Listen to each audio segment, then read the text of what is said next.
What you teach is so beneficial to people who don't have the abilities and the capabilities that someone like myself would. Right. You know, people who are elderly and infirmed or maybe handicapped in some other way, they need a place to start. You know, and the things that we teach are of great benefit to these people's quality of life. Sure. And I have it's a real touching spot for me because I want this stuff to be spread. I want the information that we teach to go worldwide because the implications that it could have on the elderly population. Absolutely. You know, if you can build a person's strength and muscle mass up through spinal loading, you can increase their stand and sit test, which is the number one indicator of whether someone can live alone unassisted or not. I mean, you're dramatically improving the quality of someone's life. You know, if they could spend 5 more years alone where they're not being taken care of by some minimum wage employee who hates them. Right. You know, what could that do for someone's life?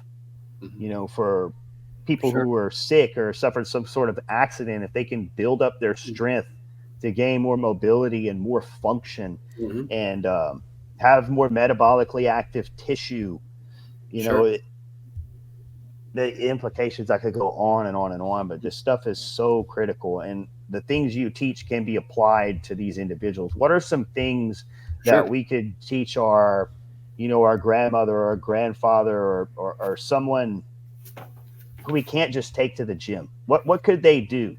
Gotcha. Yeah, well, I could give you let me just back this up a little bit here.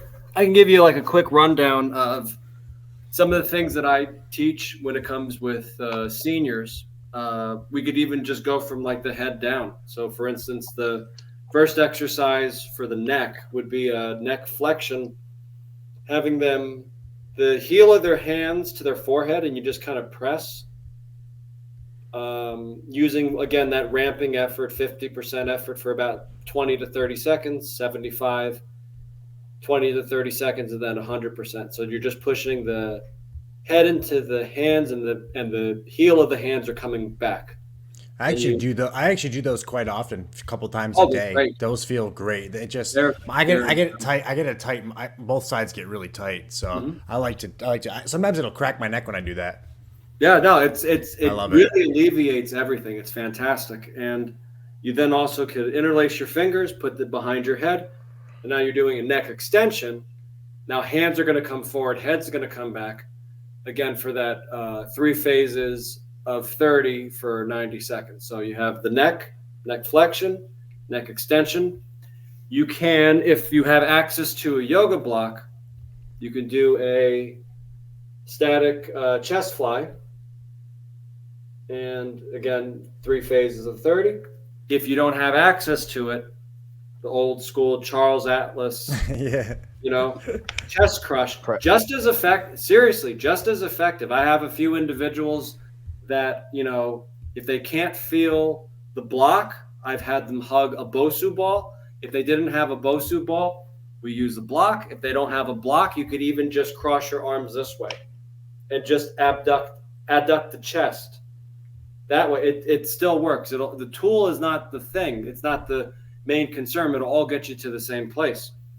Another exercise that you could do, I'm just going to bring this down here, is you've got I'm not sure if you can see my feet here. Don't mind my socks, but the sort of tibia raise, dorsiflexion, and then you rest your palms on your wrists on your knees, and you do like a finger extension and a wrist extension at the same time. That also. And you're also doing it with your feet at the same time? Yeah, I'm doing both at the same time. Yeah. So 2 isometrics are running parallel with each other. I could then do like a wrist flexion, where I'm just kind of like, I call it like dinosaur arms. I'm just kind of like curling here. The T-Rex curl. Yeah. And then again, just holding it isometrically. For inner and outer thighs, I have the yoga block between the knees. bring this back up, and just squeezing the block together for adduction, taking a belt. I got a belt right here. What I'll do is I'll take the block, have them squeeze for 60 to 90 seconds. And then once I'm done with that, I remove the block, and then I have them push outward. So that's another thing that you can do. Depending on the individual, because I want to give like general, if anybody wants to like ask me individual questions on a specific matter, my Instagram handle is right there. But in terms of like training, like quadriceps, I usually have like, I usually have like almost like a knee extension where the leg is like coming out, and then you could press a toe against the wall or something like that. Just something that could just activate, to contract the quad. Right, exactly. And then for some individuals, they could do like almost like having their hands. I'm going to stand this way. They can have their hands on a table, and then just kind of like doing like a squat hold. Not like, not so deep of a bend because an individual may not have the mobility, but enough of the bend that they could feel their quadriceps engage, and you just kind of hold for time. And pretty much it, really. I mean, in terms of general things that I could recommend for an individual, a senior or somebody with limited mobility. I mean, right now, I work with a girl who was born without a lower left arm. And she's 34 years old. And she couldn't do upper body exercises.